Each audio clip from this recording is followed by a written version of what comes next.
Right ఒక్కసారి breaking చూద్దాము రజని. విజయోత్సవంలో ప్రస్తుతం కూటమి నేతలు ఉన్నారు. రేపు ఢిల్లీకి చంద్రబాబు పయనమవుతున్నారు. సో రెండు కారణాలు, ఒకటి మోదీని తన ప్రమాణ స్వీకారానికి ఆహ్వానించబోతున్నారు Chandrababu. At the same time ప్రస్తుతము ఎన్డీఏకి చాలా తక్కువ నెంబర్ ఉన్న నేపథ్యంలో దీనికి సంబంధించి ఎన్డీఏ కూటమి నుంచి చంద్రబాబు నాయుడు పక్క జరగట్లేదని ఒక డైరెక్ట్ సంకేతం, ఇండైరెక్ట్ సంకేతం పంపిస్తున్నారు. ఎందుకంటే పెద్ద ఎత్తున జాతీయ మీడియాలో స్పెక్యులేషన్ జరుగుతుంది.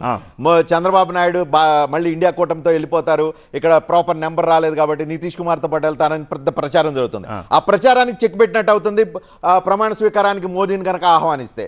సో చంద్రబాబు నాయుడు అనుభవం ఇక్కడే కనిపిస్తుంది, రిఫ్లెక్ట్ అవుతుంది. ఏ రకంగా తిప్పికొట్టాలి, క్లారిఫికేషన్ ఖండించడం పక్కన పెట్టి నేరుగా ప్రమాణ స్వీకారానికి మోడీని పిలిచడానికి వెళ్తే ఆల్మోస్ట్ ఏవైతే స్పెక్యులేషన్ ఉన్నాయో వాటన్నిటికీ పులి చేసేసినట్టు అవుతుంది. భారీ ర్యాలీ తోటి ప్రస్తుతం పార్టీ ఆఫీస్ కి చంద్రబాబు చేరుకున్నారు. గన్నవరం నుంచి మంగళగిరికి ఈవెన్ పవన్ కళ్యాణ్ కూడా కొద్దిసేపట్లో చేరుకోబోతున్నారు. సో రాత్రికి చంద్రబాబు పవన్ కీలక సమావేశం ఏర్పాటు చేయబోతున్నారు. సో మంగళగిరి పార్టీ ఆఫీస్లో ఎన్టీఆర్ విగ్రహానికి నివాళులు అర్పించిన తర్వాత చంద్రబాబు ప్రస్తుతం పార్టీ ఆఫీస్ దగ్గర ఉన్నారు. సో పవన్ కళ్యాణ్ అలాగే చంద్రబాబు జాయింట్ ప్రెస్ మీట్ అయినా పెట్టచ్చు. అట్ ది సేమ్ టైం రేపు చంద్రబాబు ఢిల్లీకి వెళ్లే సమయంలో పవన్ సైతం ఢిల్లీకి వెళ్లే అవకాశం లేకపోలేదు. సో ప్రస్తుతం విజయోత్సవంలో కూటమి నేతలు ఉన్నారు.